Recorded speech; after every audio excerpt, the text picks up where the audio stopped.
Hey, thanks.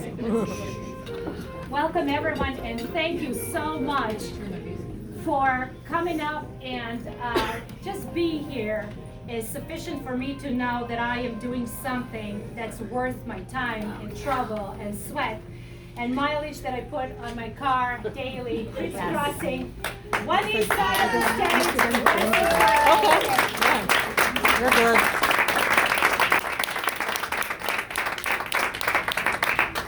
So I'm not a politician. I don't speak in any kind of way that is going to pay attention to political correctness. I speak the way it is, and I am not apologizing for anything that I say. So, with that, let me tell you who I am. I am a survivor of NATO bombing in 1999. My husband was working for the State Department at the time, and he was the intelligence officer for the United States. As a civilian contractor assisting the United States Embassy South. We met in Serbia right before NATO bombing in 1999.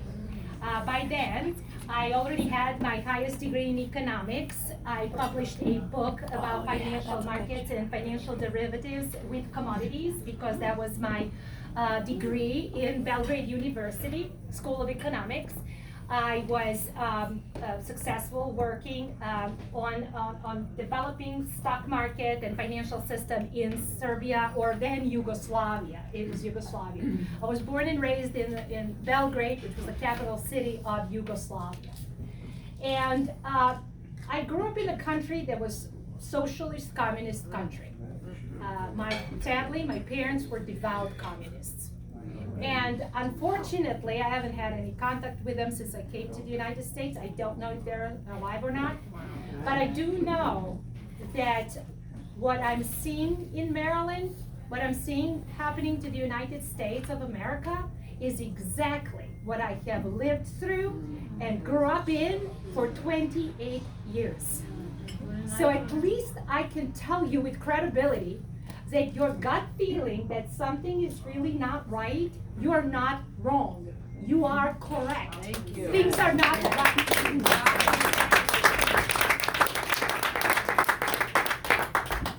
So, a little flashback in history. My grandmother is a Holocaust survivor. She was picked up in Odessa at the time, and she was sent to concentration camp in Buchenwald. Right before her execution, she was a survivor like me. So she escaped and walked across the Alps at the age of 14, where the partisans, my grandfather's unit, the resistance, found her frozen. So she survived that World War II, and she married my grandpa, and she raised me. And so when we contrast and compare what we can endure, there is so much worse that we can endure. I just hope we never get there. And that's why I'm running. Good.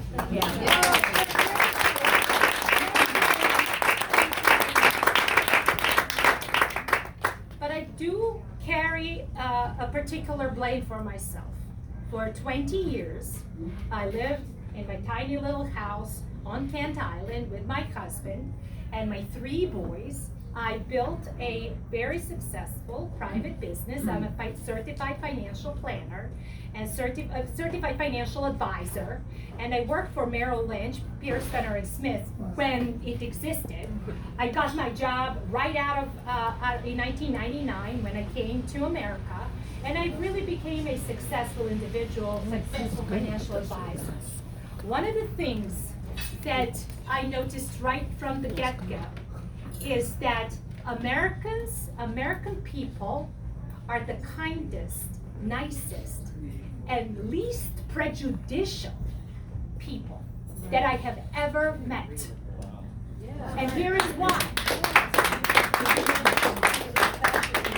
I didn't know anyone. I don't have any friends. I didn't go to school here. I didn't go elementary school, high school, so I didn't know anybody. And the goals that were given to me by then Merrill Lynch were the same goals and quotas production numbers that were given to everybody. In other words, I was treated equally, not equitably.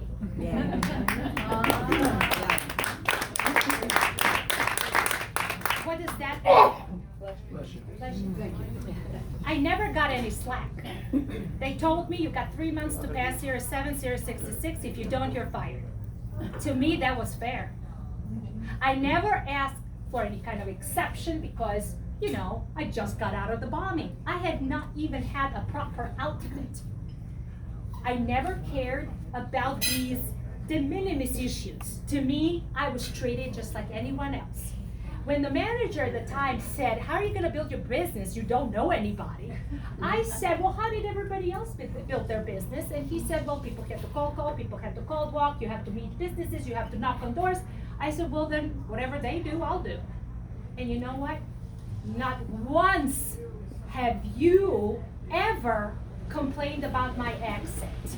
Not once have you had prejudices that you can hear today. I'm still speaking with the same accent. Not once have you said you would not entrust me with your financial retirement accounts and investment accounts so that I could properly create a portfolio. I was studying, I was doing research for you guys, I was doing everything to be the best. And guess what? I was. And I really was. I got my office, I got my rewards, and then 2008 happened. By then I had 3 boys, 2 boys and the third on the way. And financial market collapsed. One of those situations when you are, 9 months pregnant and I'm supposed to be doing what? I had 4-year-old, I had 6-year-old, and then infant on the way. That was the first earthquake for me. And at that time I thought, what am I gonna do? Nobody's gonna hire me. I mean, my business is, the institution that I trusted and existed for the last 200 years was going out of business, being absorbed by Bank of America. Who's gonna hire somebody 9 months pregnant? But what was really critical at that time was the deferred compensation package that we were gonna lose as financial advisors unless we waive it. This was 2008, 2009. So the Bank of America said, you can keep your job, don't worry, don't stress out, you're pregnant. But you have to check the box to waive your deferred comp. How much was it? Each person had a different balance. The only way, it depends on how many years you got it, but it was subject to rules and restrictions. And they said, well, sorry. And I said, well, hang on a minute. Wait a minute. I was one of the best. And all the deferred comp of my own and everybody else's was deposited into this escrow, where now, what does that mean? We can keep the job with the new boss, but we gotta lose everything we earned, the entire, by then it was 10 years. And they said, well, these are the rules. So, since then, this is 2008, 2009, I came home and my husband was helping with the babies.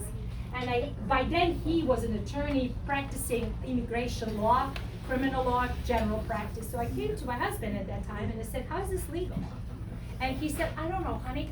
I'm just an immigration lawyer, I do criminal law. I don't know anything about employment. So here's who I am.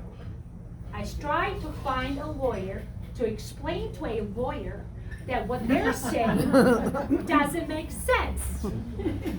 And I couldn't find a lawyer to listen to me. So I had to go to law school. And became an attorney out of necessity, filed lawsuits against major financial institutions, and won.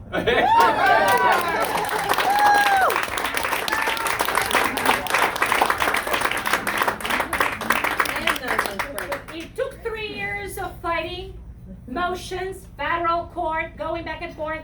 By then, my little guy was asking my husband, is mom ever coming home from law school? Because he would go to, I was working, and still managing assets, and going to law school at night. And by the time I would come home, he'd be in bed. By the time I am gone, he wakes up, goes to daycare.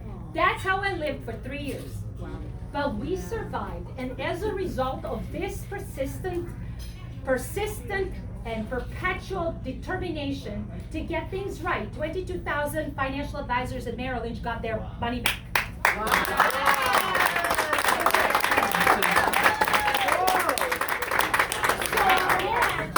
You will not find that in any news. I guess it's not newsworthy until you decide to run, and then you have to tell people who are you? Who is the person running? I hate injustice. I hate when innocent people suffer. And that takes us to 2020. COVID hit, and my little guy was in public school. He was a fifth grader, 10 years old, 11 years old. And we got a letter from the superintendent, and schools kept closed, and he was on the Google Chrome, and the superintendent said, please, this country and this county and these schools are systemically racist, and to show that we are not, you have to join me, the children, in march with BLM organization against the police. No way. So that's what I say. That doesn't make any sense. No way. Why would you keep the schools closed and yet you have no problem marching with BLM organization against the police in tiny little Kent Island when we love our police? We were just a small Eastern Shore county. We have about 7,700 students. And I wanted to find evidence. By then, now it's been quite some time, since 2008 and 2009 when I went to study law. By 2020, I want evidence. So the first person I called was my sheriff. Gary, can you please tell me how many instances of racial discrimination or racist incidences we have in our county? And he said, listen, he had no, I was just a citizen. He said we had none, because we just don't have these kind of things. Our county was the first county in the state that integrated their schools in 1968. First county, fully integrated school. And actually, a black person was a county executive at the time, 1968. So we are not systemically racist at all. And my son's best friend is black, and they are just fine. So the black parent calls and said, Gordana, did you get any answers from the sheriff? I said, no, did you? No. Well, let's write a letter to the superintendent. We both writing the letters to the superintendent, wanting to know what is being taught in our schools so that she, the superintendent, can simply say that the entire system is systemically racist. Because my friend who's black wants to know the same way I want to know. We don't know what happens to our children when we go to work every day, and we don't know who's teaching them and what they're being taught. But what is being sent to us, the parents, became alarming. So what did I do? I went to Facebook. And I said, how is this normal? Like, why do our kids not go to school, but they're going to protest against the police? Like, how is this okay? By the way, DC's burning, Lafayette Church is burning, we had Portland, Oregon demonstrations, we had Washington State demonstration, Chaz, and all these. Now she wants to get the kids to march with the big. How is this even normal? But to me, this was a sign of flashback. And I sometimes tell people, I think I've been suffering from this communist or socialist disorder when I see it and it kind of flashes back to me like it's even worse than for others. To me, it's a panic, and for others are like not panic, but for me, it's like elevated to the sense of, look, this is not okay. They're going to use children as social justice warriors. They want to recruit children to be political activists. And that is not okay. No. And then I remember what happened to me when I was about third grade high schooler, and in Belgrade. The communists came to my high school, and they were called young socialists. And they called my name, and I stood up, and they said, you come with us, so that we can have a proper induction to you can be recognized. Because I was one of the top students, I was always overachiever anyway. So they were like, you come with us, we want people who are hard workers, overachievers. And I was like, wait, I never liked politics, so why do I want to go with you? And they said, and it was right in front of the entire class, And they said, well, because it's an honor, we want you to be a young socialist. Come with us. Just like that superintendent sent that letter to parents, come with me and march with Black Lives Matter organization, which is on their own website defined as a Marxist organization.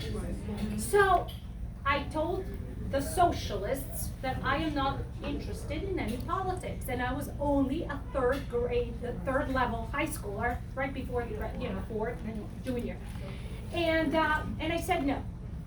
Then they called my parents, and then the principal called my parents. She embarrassed the family. She is the disgrace to the communist movement, to the World War II. She's the disgrace we promote. And I gotta be honest. I got a couple of slaps on the head from my family. I got beaten really seriously that I have disgraced my family. And I mean, it was a pain that I felt, seriously. Now here you call, social services, but there's no social services. It was not pleasant. But the more spanking I got, the more determined I was that I'm not ever gonna let these people do this to anybody else, because it wasn't okay. There you go. It was not okay.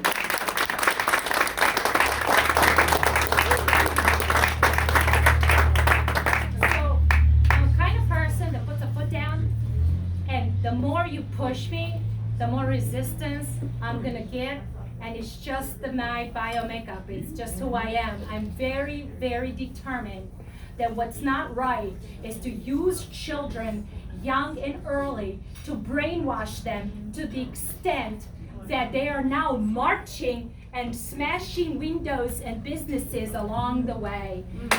That's not okay. So then I went on Facebook and I said the same thing, that's not okay. And little did I know, I would be a racist, I would be called white supremacist, and all the names you have in the playbook, I was called that way, but they didn't stop. I think they kind of had the gut feeling that they knew who they were messing with. So they wanted to cancel me to the point for me to lose my job. By then, I received an honorary invitation to be a professor at the United States Naval Academy. So, in 2014-2015 school year, I started teaching. And I was teaching every semester with this December, which is going to be the last semester that I will teach, because you may guess why. I'm not telling anybody what is my religious belief. I am not disclosing what my religion is. I told everybody there that it's none of their damn business. That way wasn't nice, but I said it anyway. And they said, but Ms. Schifanelli, you can't teach. I said, the one who will suffer would be the midshipman. Because you're not paying me enough to do it, but I have done this since 2015. And this would be the last semester that I will teach, because what you are doing with the mandates, with intrusion to my religious belief, whatever that may be, and who the hell do you think you are? You can inquire about the sincerity of my religion, when I don't need any kind of adjustments to my teaching style. I'm teaching just fine. I don't need you to tell me that I need to file for exemption. You know why? Because I don't need exemption. I don't need to be exempt from anything. You need to stay out of my classroom. That's how it should be. But if you are intruding into my business, then I'm not teaching. So I put the foot down again. And unfortunately, this December would be the last semester that I will teach until further notice. Wow. But that is what I do. I put the foot down, and there's no one who would allow anyone to be pushed around, and I would not let that happen. I would not simply let that happen. Thank you. Yeah. Don't back down. Yeah. No. Don't back down.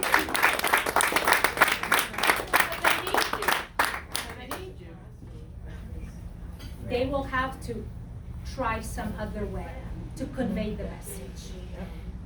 Otherwise, I'm not going. They have the class, and I teach law and economics. The class is supposed to be going on in January. but I'm not providing my religion. There's no exemption. It's none of their business, because religious exemption means you have to tell them what religion you are. Then there's going to be somebody to investigate sincerity of it. Who the hell is investigating what I believe in? Right. So that's why it's nobody's business. And they shouldn't ask that question, because they never asked me what my religious belief was when I got my hepatitis B and polio and MMR and every other vaccine under the sun that I got. So this is the politics, and I tend to like to rely on the law. And under Maryland Code, Article 24, Section 13, there is the actual code that describes political activities of public employees. And in the code, Article 24, Section 13-101 through 106, it literally explains that while you're performing a public service, your political activities cannot be shared, cannot be promoted. You can't push and promote your personal political views while holding an office. Board of Education is one of those identified entities. And what's the fine if you do?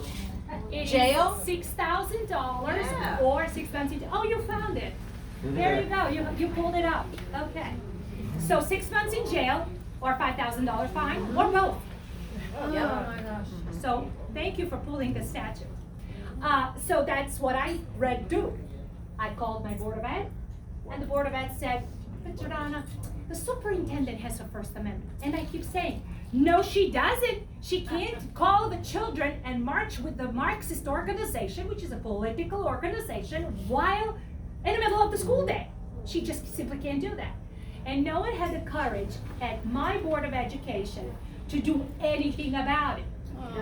No one did anything. As a matter of fact, at the time, we had 4 so-called Republicans at the board and 1 Democrat, 5 people. The Republicans. Those Republicans voted for the CRT. They did. They voted for books that promote hate to America. So I started investigating trans and all the other, culture. So I started really investigating, and as I was digging, the attacks on me and my family became more vicious. So a group got organized, and they went with letters to the Naval Academy that I need to be terminated. There were calls and calls and calls for my termination. Wow. American Bar Association got a request for the revocation of my license. Oh my Maryland State Bar Association got revocation for my license. Maryland Attorney Grievance Commission got the revocation of a license. Oh my gosh. So the last year was pretty rough for me, because I had to file responses to every single entity, and of course nothing happened. As a matter of fact, I don't even know who these people are. I don't know them. But they are vicious, they're activists, and they wanted me canceled. And so I finally got a call from a whistleblower who was very concerned that attacks on a citizen and a parent in our county were so severe and so vicious on social media. And she was concerned, the whistleblower, of my personal safety. So I ended up getting sheriff's escort. I got attorney general's escort, and they finally started being more open, and we figured out who those people were who called me racist and white supremacist. So I filed a couple of lawsuits. Good.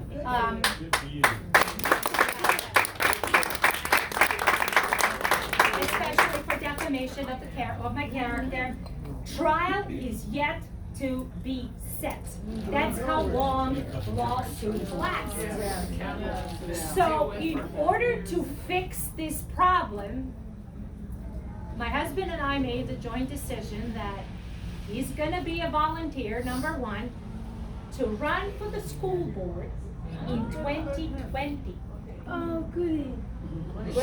End of June, 2020. This was a year ago. Oh. So now I have to find somebody else to run with him, because we get 3 people whose seat were up a year ago. But here was a trick. people were already voting. We were not on the ballot. You were not on the ballot too. They were not on the ballot. Well, but you won, didn't you, with that being on the ballot? We're giving away the ending. Brad, just be patient. Spoiler! Spoiler alert! Sorry. Spoiler alert! So, we were not on the ballot, and I didn't know many people, so I knocked on the door of a woman who I knew ran in the past for some county position, and she didn't win. But I knew that she was a patriot because she had a RV, and she had a Humvee, and she had a pet shop. That's what I was thinking. So I knocked on the door, and I said to her, Helen, are you Helen? And she said, I'm Helen. I said, hi, I'm Gordana. I said, I just want to let you know that we, the citizens of Queens County that I organized under the Ken Island Patriots, we are going to put your name on the ballot with my husband, who is a retired Green Beret, and I think you're a Marine, so you guys can communicate, figure it out, and that's how it's gonna be. And she said, wait, who are you? And I said, well, I am a person in distress. Our children are being called to march with BLM activists in school, and you're a Marine. You served the country once. It's time to step up and do it again. That's how I thought. And so she said, well, Gordana, I really need to pray. I said, that's perfect, because we're going to work in the background to get you and Mark together, you guys, and you pray. That's perfectly fine. But we need to win this. And she said, but we're not even on the ballot. Win what? I said, look, we can tell people to write your name on a line and tell for District 3, and then tell people to write Schiff Mark, because nobody can spell my name right. Schifanelli. So put just 5 letters, S-A-H-I-F. So just shift there, and then we can win this way. Awareness. Just that. And Mark said, okay, I'll file affidavit of nickname, because then even if you write S-C-H, the intent of the voter is clear. So we filed the paperwork. At the last minute, July 14th. And early voting in Maryland was October 26th. So we had August 26th, so August, September, and October 26th, people were already standing and going to vote.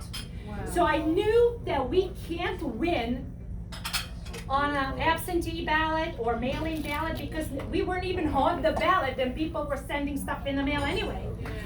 So the only thing we could do is to figure out where are the polling locations and have volunteers. We found 17 brave patriots to camp out in front of the polling stations, and when anyone pulls into the parking spot to go vote, we just jump on them.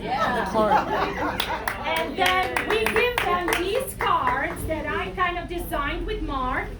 And now I'm recycling the idea. It has to be red, white, and blue. It has to have the stars. It has to be clear. And it has to be patriotic.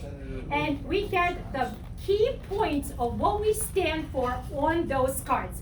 And one of the first things was reopen schools, no CRT in schools, no Project 1619, no critical race theory. You know, exactly. We didn't put, we did not put bullshit there. And the last one was, because we were in a county that has a lot of HVAC people, electricians, and boating, you know, engine repairmen, we said, promote trade programs for non-college bound kids. That's what we did. Trade programs. Yeah. And that's what, because people were saying, well, look, we offer jobs. We have a little airplane servicing. People can actually get a Yamaha certification. Just get the kids over. And I'm like, this is what we're going to run on. And I was told I need to tone down my rhetoric. Facebook shut me down on October 2nd, 2020. Abruptly and suddenly, my law office was shut down. This was literally right before the election, when we are completely voiceless, we are not on the ballot, and now Facebook shuts us down. No voice, no warning. No voice or no warning. Shut us down, and now it's like, how are people gonna know what to do? And we kept on pushing. So I remember a year ago, we had that hurricane that really hit us hard. We had a little tent and umbrellas, and we were standing on those polling stations from 8 o'clock in the morning until 8 o'clock in the evening. We were there. We were getting soaking wet. We did not eat, we did not sleep. We were holding those cards, we're soaking wet, but any person going into the polling location and standing in the line had our card. And then you can see the voters. I like that. Yep. I really like that. Yeah, I don't know about the CRT. What is that CRT? I don't know, but I like the trade program. And they started writing our names. We were literally asking them and begging them for their information to write our names up. And I was told, you need 500 write-ins. If you get 500 people to write your guys, you done great. Without the spoiler, who knows the number? How many do you think we got? 1,500. Who said 1,500? 12,000. 12,000. 12,000.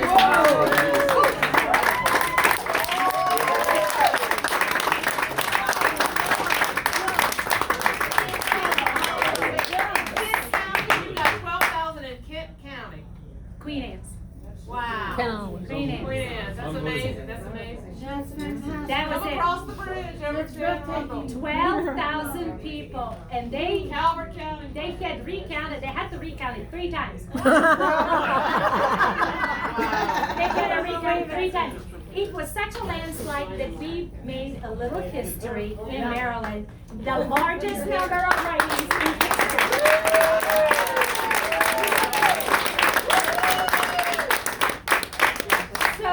So we did that, and Helen and Mark got sworn in December 6th, January 6th. They were first public meeting, first open session, Board of Education, and then they got to work.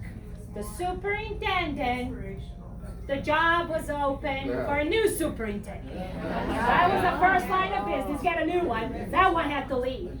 And she did. She left with a grudge, calling us to the last day before she left, racist and systemically racist. From her public appearance, you could see the anger, zealous expressions and hate towards our children. That person should have never been anywhere near our kids. Yeah. You're gonna tell us you came to Montgomery County. So no, and I can tell you, rest assured, she got out of state of Maryland. She's out. She's not in Maryland. Did she move to California? She's in Pennsylvania. Pennsylvania. She moved to Pennsylvania. So she's not in your county. But your county is one of those counties that is so sick.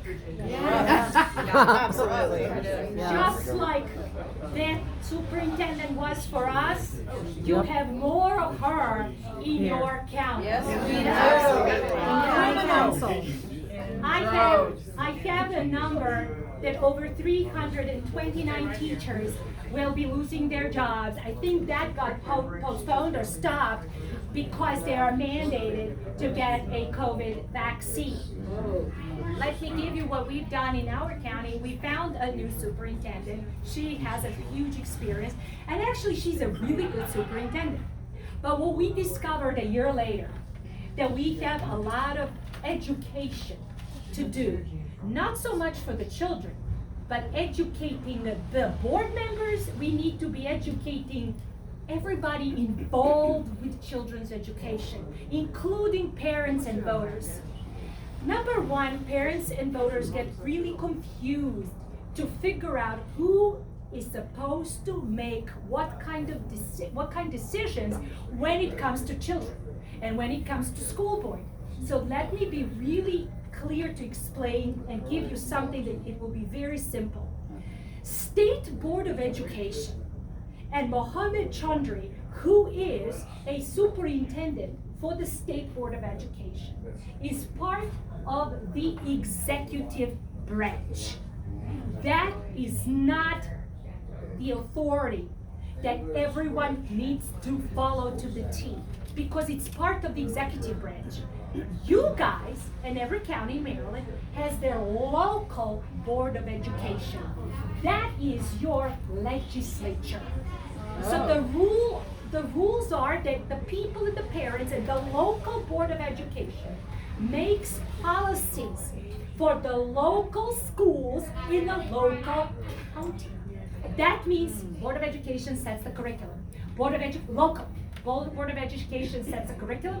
Board of Education on the local level sets the policy. For an example, whether to wear a mask or not, whether to get a vaccine or not. That's the local Board of Education. But here's the problem. I discovered from really diving into this that a local Board of Education consists of people who don't know what to do. They just run. They are small business owners. Prior to Mark and Helen winning and us making a little history, we had Board of Education, and those people simply were there because they wanted to promote their little business. They were restaurant owners, and they were small business owners. What they've done is they have no knowledge of how to run a Board of Education. So what they've done, as they've done in every county, they deferred policy making and decisions to the superintendent. Number one, because the superintendent is really heavily paid. Superintendent salaries go north of $200,000 a year. Board of Education in Queen Anne's County gets compensation of $0. Under the Maryland statute, Board of Education in counties receive $0 pay. That's crazy. My husband gets $800 for gas quarterly. Quarterly. All true. But the superintendent gets north of $200,000 in many counties. So the board that wants to be involved with children and education defers the decision-making and authority to the superintendent, and then the superintendents show up and say, this is what we're gonna do. And then the board says, yay, and then they all go. No one knows what the hell they voted for. Wow. Right. That's how it happens. Because she, the superintendent or he, is educated in education. That person is supposed to know more. They are supposed to be the experts. Right? And that's what they think, that's what they feel. And that's why they say, well, let them make a decision. Now, they, the superintendents in every single county in Maryland, what they do, they rely on the state to tell them what to do, as if this is a, directive from the dictator. Gestapo, exactly. That's exactly right. That's how they behave. That's how they do it. Oh, it's a state. It must be that we have to do it. So, in a very simple example, our great superintendent did one of those mistakes that gave us a clue how to fix things and where the problems are. She, again, 17 years experience, really good. But she was in a different county. And then I started receiving phone calls saying, how do you like her when she was horrible in our county? And I said, well, according to Helen and everybody else, Mark, they like her. She actually does focus on child education. So how can you be happy with her and other counties were really upset with her? So here's the clue, here's the decision. What happened? Mohammed Chaudhry made a decision that everybody's gonna wear a mask. In June, when our new superintendent stepped up to the plate, she reopened schools with no masks, and everybody were in, and everybody were happy, and everything was okay. And all of a sudden, come August, everybody needs to wear a mask. She sends a letter to parents saying, I'm Chandri, make this decision, this is the letter that said mandatory masking, and we encourage and promote vaccination between students, staff, and teachers. That was a letter that went to everybody, and so we got that letter. And parents, their hairs went on flames. Wait a minute, this is Queen and County. First of all, the kids were in school the entire summer, catching up on everything they missed the entire 2020 when the schools were closed. Why is this? Who approved this letter? Why is she telling the kids that now they have to be all masked? Because the letter said, Mr. Chandri said. So we started investigating, and 2 days later, the board had a meeting. And Mark, my husband, was there, and they said, okay, so here's the issue. She made an error. She should have never sent that letter because she never conferred with the board, and the board was never given an opportunity to make a decision policy-wise what is going to be the policy in September and October and going forward regarding masking, vaccines, and so forth. She just did it, and she explained it's how it's always been. It's how it's always been. She had no idea that she had done anything wrong. So since my husband's an attorney, there's an attorney on the board, they all had to convene, and the decision was this. Either the letter will be ratified, and it will become a policy after the board gets an opportunity and due process to vote on it and discuss it, or it's gonna be stricken down and she's gonna have to send a new letter. So they started reading the letter and dissecting the letter, and they were debating, and they were doing what they're actually supposed to do. They were discussing the policy and how that policy should affect our children in Queen County. How many kids have COVID? How many kids are, so they did. They made the decision. Some schools cannot have 6 feet apart, they can do 3. So that if you are, and they made the policy, they said if you go to cafeteria and eat, you don't need a mask. Our kids do not have to wear masks outside. They have to have a frequent outside breaks. If they are in the classrooms in some rural areas where the schools and classrooms are tight, they have to have a little mask if they cannot space up, but then they have to go so many hours outside and so many minutes, and they have to, so there is a complete structure of how to try to comply with the spread, or some people so that's how they decided, and that's what they decided when it comes to mandatory masking. So they had carved it out. If you're outside, you don't need a mask. If you play sports, you don't need a mask, which is not the case with any other county. Then my husband said, now let's talk about the second prong of that letter that talked about encourage, promote, and discuss mandatory vaccination of students. And he said, I do not believe that this should be on the Board of Education. Our Board of Education needs to encourage, discuss, and promote math, science, and education, not vaccines. Discussion was open, it was on TV, and the one and only Democrat was there, and she's registered nurse. So Mark turned to her and said, Michelle, you know what I'm talking about. These are the kids in our schools that will be divided. If some students and their families do not believe in these gene therapies or vaccines, other students do. All they're gonna end up doing is who's vaxxed, who's not vaxxed. They're gonna divide, they're gonna have teachers promoting vaccinations, and it will take away from quality education, and it will distract everyone from focusing on math and reading and grades and science, and they're all gonna be encouraging vaccination. He said we shouldn't be in the business of vaccines, discussing vaccines. That should be on a parent, primary care provider, and the family to decide, not the schools.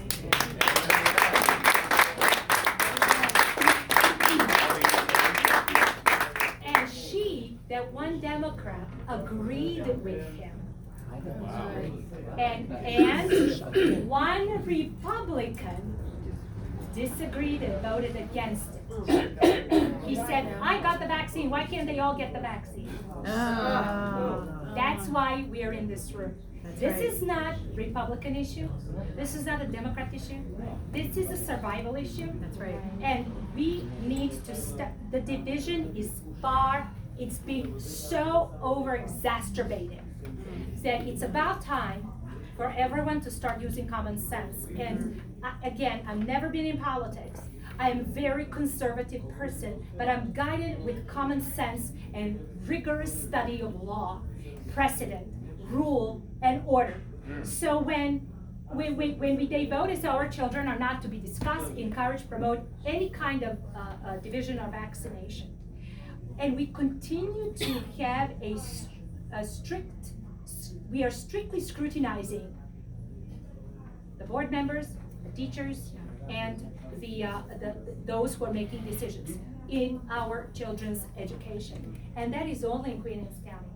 So when Dan Cox decided to run for governor, he called me, and I've never met him, and he said, I am trying so hard to use your model in Queen Anne's County and to bring freedom to everyone in Maryland. Would you please step up to the plate and serve the people of this state? Yes. Yes. And I said, what else can I say? Yes, I will.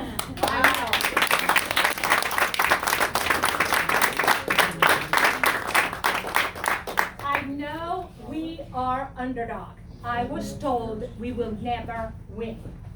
Oh, yeah? That's what I was told. As a matter of fact, Ms. Kelly Schultz said, first she said, put the damn mask on December the 10th, 2020. Governor said, put the damn mask on. Right now, she's walking around saying she doesn't like the mask. She doesn't think it's time to take the mask off. I'm waiting to hear, get the damn mask off. I'm yet to hear that. I hear crickets. Secondly, she had spoken at many different events, and I met her in April when she announced that she's going to run. And I was hoping, I wasn't running in April, this year, I was hoping that I would see a different kind of leadership. Because I will be very honest with you, I have 3 boys. My oldest one is 19. He was a collateral damage of No Child Left Behind. By the time the second kid came around, he was collateral damage of Common Core. The third guy, Stefan, is a collateral damage of CRT and socialist communist indoctrination in school. This is 20 years that I know. And I was told it was worse even before. So we went in the state of Maryland from bad to worse to so bad that we hit the rock bottom, otherwise you wouldn't be here. Right, that's right. I mean, we hit the rock bottom. When I hear that we are number 4 in economic prosperity, I desperately tried to find truthfulness and accuracy in those statements by Ms. Schultz. So, I started digging for truth. I will tell you something. Maryland is number 45 out of 50 states on individual freedoms. Try getting a gun and exercising your Second Amendment. Good luck with that. Don't talk to me about that. Okay, so my boys, and my husband, they're all, in the woods. They like to target shoot. As a matter of fact, we in Queen Anne's County voted in January 2021 to be the first, and the board voted, to be the first county in the state of Maryland to have clay shooting team in public schools.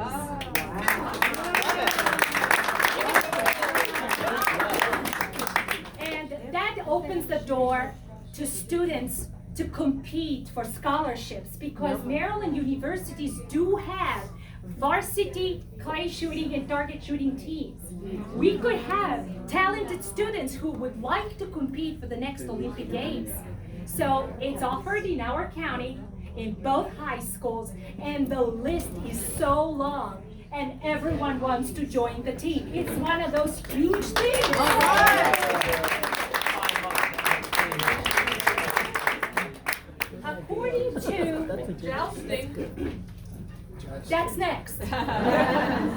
It's legal in Maryland, by the way. I mean, it would be nice. So according to the US World Report, I actually wanted to see the scorecard for Maryland. Maryland is number 16 in education out of other states. Number 35 in economic opportunity. Number 38 out of 50 states in infrastructure. Number 16 in general opportunity. And number 29 in fiscal stability. Number 45 out of 50 in overall index of individual freedoms. So if you can hear a statistics that we are number 4, that's simply not true because I couldn't find it anywhere. Who's number 1? Massachusetts. No. Individual freedom? Oh, no. No. Number 1. There's no way. Number 1 in education. Yeah. Number 1 in education. I thought Maryland is what the top 10 of residents leaving. Oh, yeah.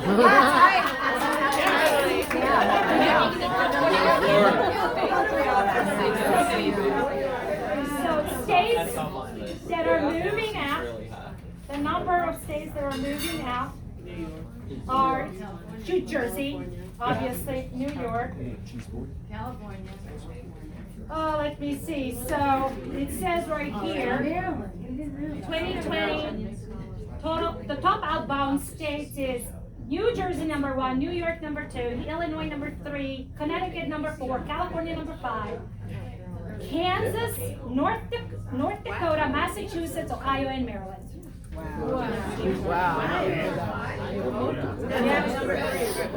The issue, 60% of all employees, 60% of our employment base is working for either federal, state, or local government.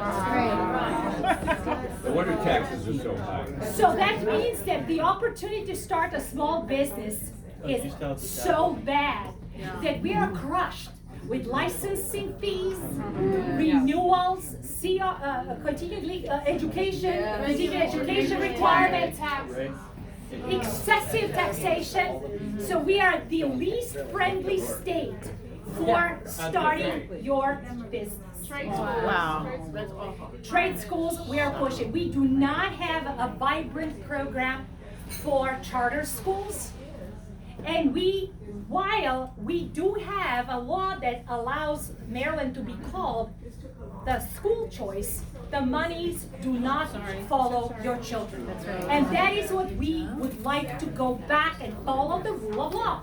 If we are a school of choice, then every parent has paid their taxes and have the right to take that money and tell where to send and which school they want their child to attend. That's what we are running.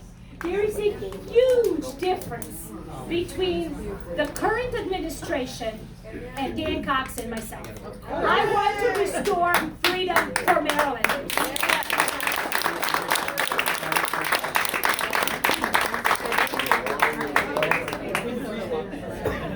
Unfortunately, we are Ask a question. so, yes, Real quick. sure. Is your testimony, your story, you're so inspirational. Yes. I'm leaving here like emboldened and like that people like you exist. Yeah. Is your testimony, your story from Yugoslavia, Serbia, Yes. you have that in a 10, 13 minute professionally done video that Do we it can for her. share, that we can go viral. Your story needs to go viral. I'm here by accident tonight. This is a ladies' night. I mean, I'm like the designated driver. Are you a videographer?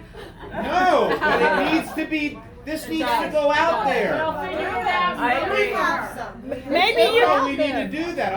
maybe you can help fund it. It's not that much. Okay, can we maybe Okay, this needs to we be need done. funding. We'll fund it.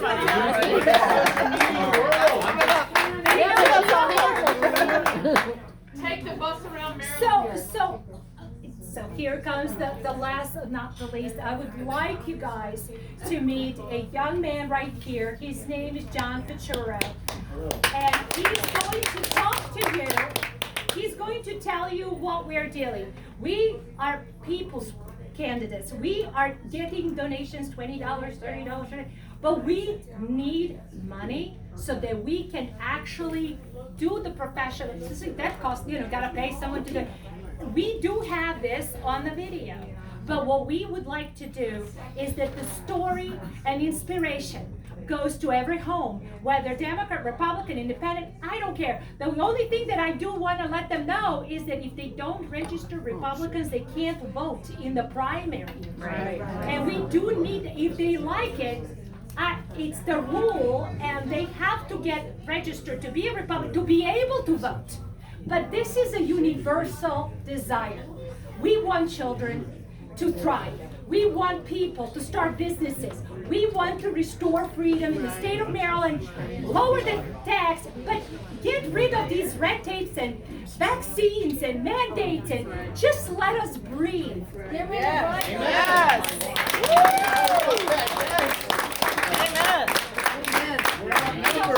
So I'm gonna let John tell you the details. Please, John, if you don't mind joining me here and telling people what they can do to help us win this. Yes. Yes. Thank you. Thank you so much.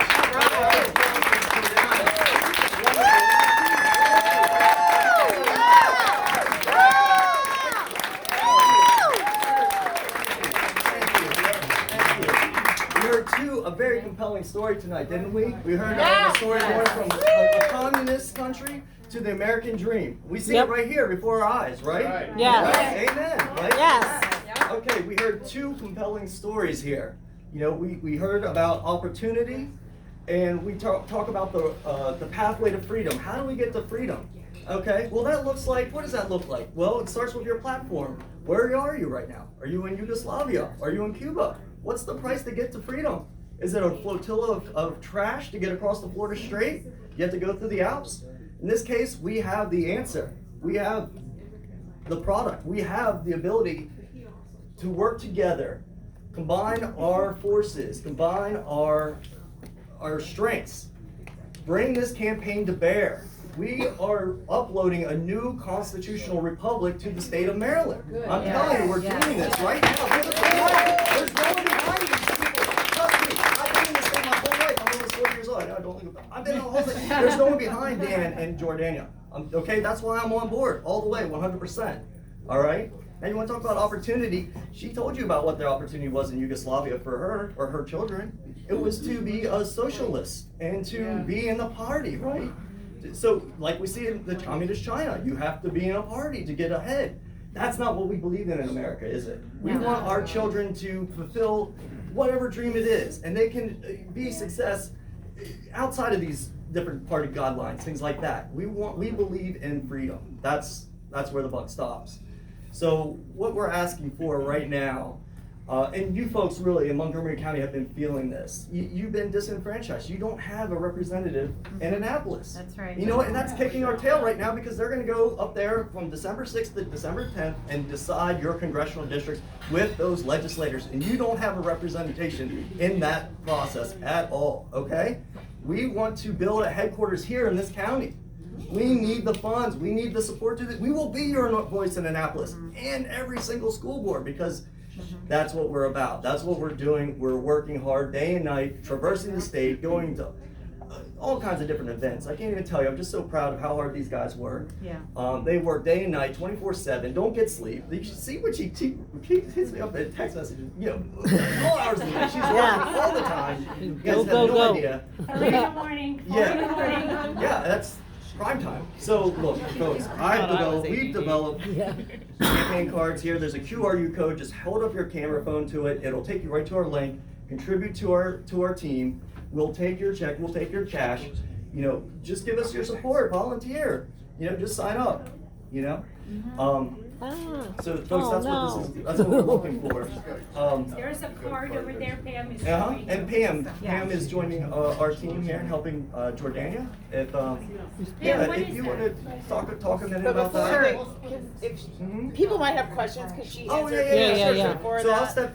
I'll hand out these cards. Okay. Thank And you. let's- I'll take Let's questions. pass out the cards. And Pass up the cards, thanks so much. does anybody have any questions? Anybody? Where will you be speaking next? Thank you. Tomorrow night, I will be at, in Queen Anne's County, private fundraising event. We have about 6 more rooms for 6 more people. It's at the fundraising event. I don't know if you guys, see, I've been banned from Facebook. The invitation has been posted and reposted all over Facebook, so I don't know if you can see it or not. But every county has to have the name of the county for Cox/Schifanelli. And Sharon is running the Facebook county-wide. And again, the invite has been on there, but I can't see because It's I've been everywhere. banned. Okay, I just want to, I've asked this question of Sure. you before, and I want to ask it again because there are a lot of people that I know here that Oh, no, you're in my just camera. don't see the real path to victory. Oh, And Okay? I would like you to explain that to me because, well, explain to them. You explained to me before and about the counties and everything. You mean, Explain the path to victory. so what do we need to do to win? Yes, you were explaining it to me before, but I'd like for them to hear it. So there's one path to victory, and that is mobilizing everybody to stand with us and to join the forces. The first part is the primary. And I can tell you right now that we are mobilizing people, and I can tell you we're gonna win the primary. The question, what I want, this is what I want. I want to win the primary in a landslide. What's the date? Yeah, baby. So I don't want to win the primary with a small margin. I want to win the primary in a landslide. So the date of the primary is June 28th. Oh, wow. So primary is June 28th. But here's why I want to do it. There's for 2 reasons, strategically. We want to win the primary in a landslide and send a clear and loud message. The parents, grandparents, families in this state had enough. And in order to send that message, we just need to win in a landslide. That's why I want the landslide. I just don't want to. So I know that we have complete dedication of Eastern Shore. We got it. Yeah, I also know that Howard County, we Yes. got it. yeah. We have Baltimore County, I was there last night, they are up in arms. Yeah. Great. They are really angry, up in arms. We have to work on PG, Baltimore City, Southern Maryland. Southern Maryland, We got that. we got Southern Montgomery Maryland. County. Montgomery County is particularly important to me. Yeah. Oh, yeah. Because Montgomery County is so radical. Yeah. It's such a great, to me, it's that challenge that I really want you guys, I am so itching to smack them in Montgomery County.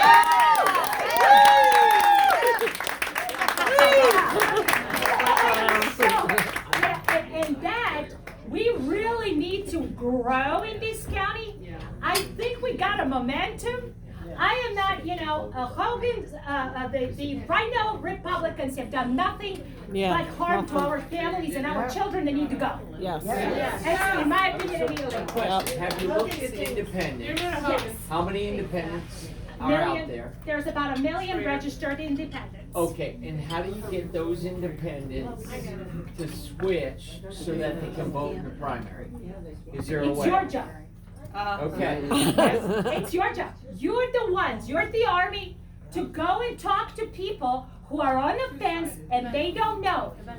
But they do know the issues, because that's how Youngkin won in Virginia. That's how Virginia turned over Attorney General for the first time since 2009. That's how Winsome Sears won as the lieutenant governor. Yes. They ran on issues, and they're focusing on real solutions, which is what I'm talking about. So in Maryland, He can has an a ton of money. independent vote on a primary? No. They can't. They So how cannot. do we get, what's the deadline for getting an independent to switch They to a have- party to vote in the primary in June? I Because that's the believe- deadline we have to work on. So I believe that deadline hasn't been set yet because there is a redistricting. Yeah. There is a redistricting going on as we are sitting here. Yeah. And we don't know which portion of each county will be where. But February 27th is the deadline for all candidates to put their names that are running on the ballot. 30 days before June 28th is the deadline for those who are write-ins to run as a write. Sometimes prior to that window, we will know which district, when Maryland gets redistricted, who's gonna be belonging to, I guess, which district. But knowing that, that depends, but all those people that are independent, they're a Green Party, they're libertarian, we have so many libertarians, which are Republicans who are sick and tired of Hogan and his administration, and they decided they're gonna be a libertarian. They cannot voice their choice. We need them back. I Yeah. need them back. So that's why these cards you've got, we're going to set a place in Montgomery County. Pam is here. Pam is the communications director in my campaign. She's going to get these cards, and we're gonna have to door knock, walk, talk to parents, go and talk to as many people as we can, and then we're gonna build these counties. So I'll tell you, these cards, I'll tell you what Talbot did. Talbot County already got from Vista, this is printed by Vista Print, online. 20,000 cards were delivered to Talbot County yesterday. What they're doing for $619.99. Now truck driver one in New Jersey. Oh, yeah, that's That's right. it. That's right. But what they're doing right now while we're here, they're door knocking their neighborhood. Hey, I'd like to give you this card. These are the people who are fighting for us. No CRT in schools.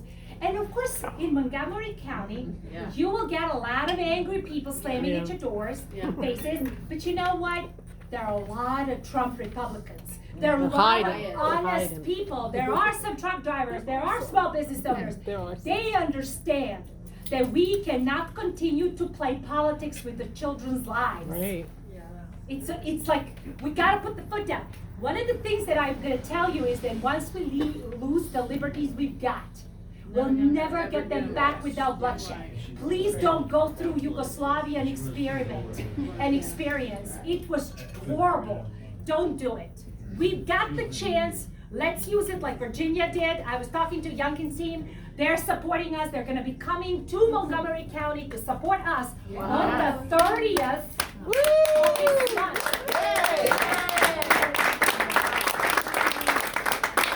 So we are working hard. We're got the boots on the ground. We're growing. Look at this room. We are growing by day. And we just have to keep on getting these cards to everyone. Look, we gotta do it. That's how we take our freedom back. You know, 1776, only 30% of revolutionary soldiers were the ones fighting for freedom and for this country. The rest appreciated King George. Huh. Let's not appreciate, King Hogan. Yes. So, King Hogan. I understand you call I gave him children, out on and it's a them. very big concern, there's children, but I'm in the senior citizen, retirement, I'm military. I wanna know where you're going with retirement. I love Maryland, I wanna stay in Maryland, but Maryland is just not becoming affordable, so where is your focus on retirement for Maryland? I'm saying maybe 55, 60 and older in Maryland. There's recreation, there's a lot I know. going on. Where So- is Maryland going for older, we So- love Maryland. So as I've been working on this, obviously the children and the angry parents come, this is like emergency, but the retirees are leaving. And why they're leaving, it's because of our state's taxation system. And they're so not friendly to retirees. So the premiums and the insurance and everything, so what we are working on is, we're looking at the plan by Ron DeSantis. Why do people go to Florida? Right. Why do people go to Florida? No state North income Carolina, tax. why? I love Maryland. Because they go to Florida because there's no state income tax. It's free. Yeah. It's No mask. there is no, obviously there's no mask mandates, but we would like to. But what we need to do is we need to focus on fiscal responsibility and getting our state tax down, and that includes sales tax. However, I gotta be honest. Please be quiet. Please. I gotta be honest with you. The taxation and that power belongs to the legislature, and our path to victory is only one step. We gotta get rid of the representatives that represent in our Maryland, 2/3 are Democrats. 2/3, they're the ones voting to increase your tax. That is why when Kerwin's law was passed, which was the Maryland education law of equitable outcomes, even though Hogan voted against it, they overrode his veto. That same thing goes for the state of state tax. But what we can do, we can get rid of red tape and administrative burdens, so people can start as retirees having a second business, having a small business, getting it down, because we alone, the governor cannot get down your taxes. It's the legislature. But what we can do, with these boots on the ground, we can also work on replacing one. You know what? It's been 100 years. Maryland legislature was 2/3 Democrat. Why are good people not running for office? Is what I want. Absolutely. Why? Why? I mean, I can run as lieutenant governor, but we cannot change the entire tax code in Maryland. Right. But what we can do, we can focus on any branch that is part of the executive branch, getting the red tape, getting the fines, getting the fees, getting those things out of your way. But we cannot alone get rid of income tax and turn Maryland to Florida. Although that is the path to go. I'd love that. But we want to get more Republicans to run and replace this. I don't know. I was floored to see that the major focus of Montgomery County representative, senator, was to get rid of. It was to get rid of Maryland, my Maryland 1867 poem. That was no, seriously. That was your senator. That was Senate Bill 001. The prime issue in the state is to get rid of a poem from 1867. Unbelievable, right? And they got rid of it. Wow. And they got rid of it. That poem was nothing other than the patriotic. The word patriot in Maryland represents white supremacy. Hadn't you figured that out? No. So this is what, we are such in bad shape that we all have to start somewhere, which is let's fix the things that executive can fix. All you people need to run for office. Run for local politics. Yes. You gotta, Yes. we gotta put our boots on the ground. Yes, absolutely. Jordana, can you explain the fundraising for Dan Cox and how he can't raise money during his session?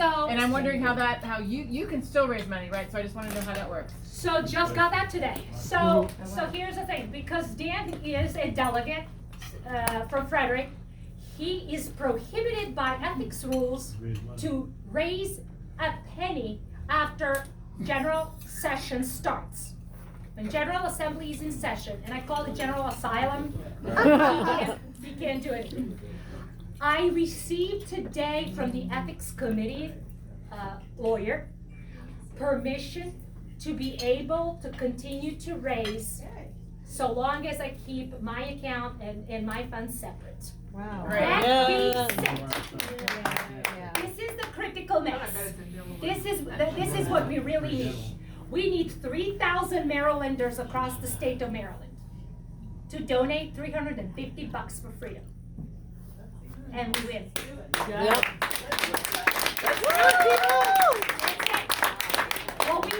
What we find challenging is to actually getting people to get on the phone and do it the right way. We are getting fundraiser. We do have boots on the ground. But if you think about it, President Trump told us that if we get 3,000 Marylanders with $350 to contribute, he will give us his endorsement and help us out.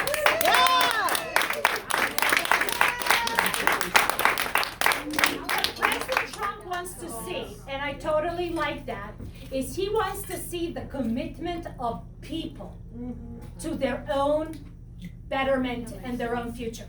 And that's why he figured, $350 is not something that will break your bank, but if we can set that up, and if we can have 3,000 Marylanders to do it, we get the win. We can win because we can afford to pay the ads. As a matter of fact, Kelly Schultz told one of my friends, and it's a hearsay, and I haven't verified that, but she said, I'm not worried because I know no matter what they do, meaning what we do, she's gonna win.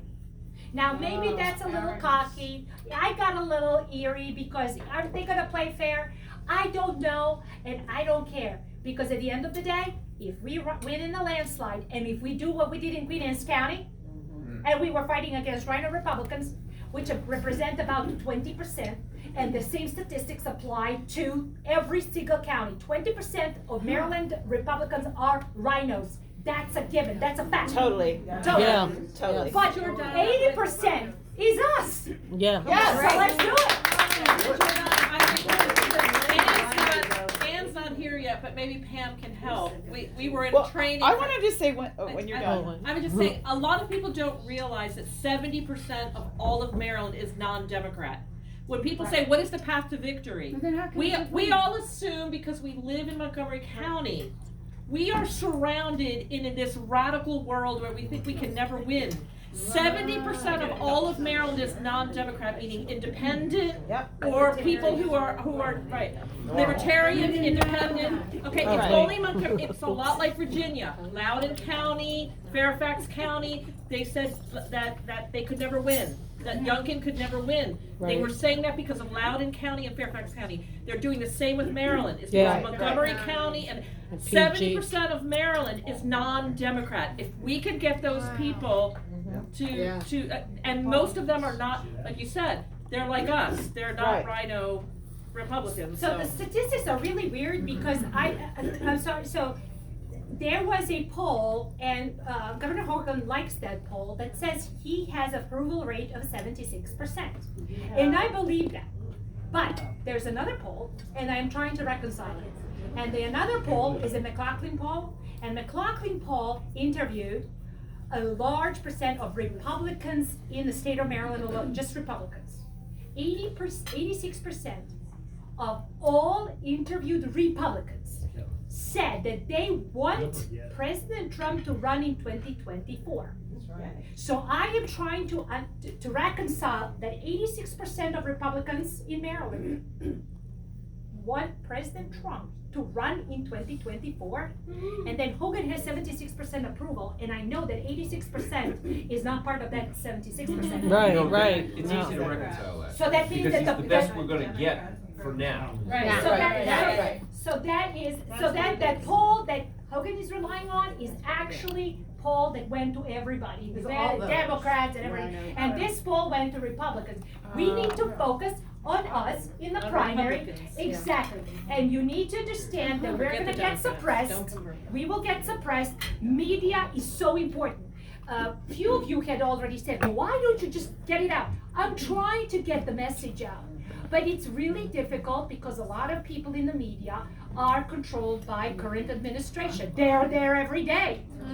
And so I was in Howard County, that parents were livid. And the parents were livid in Howard County because that county board of education approved the Long Boy and Gender Queer book. No. This is their book, and I went to the library, and this is Wild Lake High School Media Center stamp. So the book came from the school library. It's a classic example of child pornography that should be sanctionable under criminal code. That's offered for students in Howard County. So Fox News comes around and interviews people, and there were 150 plus people in a big, huge warehouse. And I was speaking, and I can give you a guess how I was introduced. Okay, a white supremacist. A parent said. A what? A parent said, and then they quoted me what I said. Not by name, not what I'm running for. Wasn't A it? parent. A parent. Yeah. I am a parent. Of course I'm a parent. But I am more than just a parent. I'm fighting for every child in the state. Right? But the Fox 45 said, a parent said. Oh, no. No one word, my name was never mentioned. And I've crisscrossed the state a couple times and they know who I am. As a matter of fact, Washington Times has an article. When we took down the Board of Ed and the superintendent, they actually did a good article. It was really fair. But it's very difficult to get the news out if you are a populist, if you are a people's person. We're back down to the same grinding, talk to everyone, and we will win. I know we will. It's just that I won the landslide. You raised $1,050,000. That's 3,000 times 350. That's what we need. But you've been kicked off Facebook. I've been kicked from Facebook since last Right. year. So how are you going to spend that $1,050,000? So not on Facebook. So we're gonna go to every media, for example, the TV, the local stations, the radio stations, they all charge a fee. So for an example, one radio station gave us a quote, if I'm not mistaken, $32,000 for 8 weeks or 4 weeks. Yeah. Yeah, Was it that's that? So DC Metro. DC Metro. Okay, so that's one. So we need $32,000 for DC Metro to run the ad as Youngkin did. So Youngkin paid, and I don't know the numbers. I was on the Zoom call on Wednesday with that team. But what he did to win was 8 weeks prior to the election, he was running ads 24/7. Yeah. But you have to do it for the primary. Well, we gotta do it for the primary, and we gotta do Right, it for but the once you general. win the primary, you're going to be able to go into another fundraiser. Exactly, exactly. Because then we will be free, because he's only been from January through April, and then primaries June 28th, November is the election. Right. So you need $1 million to win the primary. Right, To get through April. to get through April. Yes, This, following up on the question of yes, the path forward, yes, given in the state of Maryland yes. and the primary and then the general, what percentage of Republicans do you need in the primary here in Montgomery County to, given that you have the ends of the state, you have the Eastern Shore and Western Maryland, what percentage of Republicans in Montgomery County do you need to win the primary? 20%. 20%? Perfect. How many Republicans She are said there? Hogan didn't win About Montgomery 500,000. County. No. You should tell them that. 500,000 in Montgomery Yes. County? Yes, so 100,000. So You need to just make to that be clear. very upfront, in the general election, Governor Hogan has never won Right. Montgomery County. No. I think we're gonna 37%, win. I think. I think we're gonna get it. Good. I think we're gonna get it. I think we can win But that's the general. In the primary, 20%. what you're saying is 20% you're gonna of get Republicans. 20,000 votes. Yeah. 20,000, there's 100,000 Republicans, registered Republicans in Montgomery County. And how many vote in primary? I don't know that. off the Very top of my few. head. Because that's the That's the key. kicker. But if We it's, gotta recruit them. yeah, if it's well motivated, if the We gotta information goes recruit out. them. Right, but yeah, normally 30%, which is probably high. So you're starting out with 30,000, and then you get 20,000, 20% of that, it's only 6,000. I think the primary might be a little bit higher than that. Can I just say something? Yeah. With the Youngkin election, 90% of the Republicans showed up, volunteered, Right. and they were poll watchers. Right. That was in They the were general. surveillance Right. people. Right.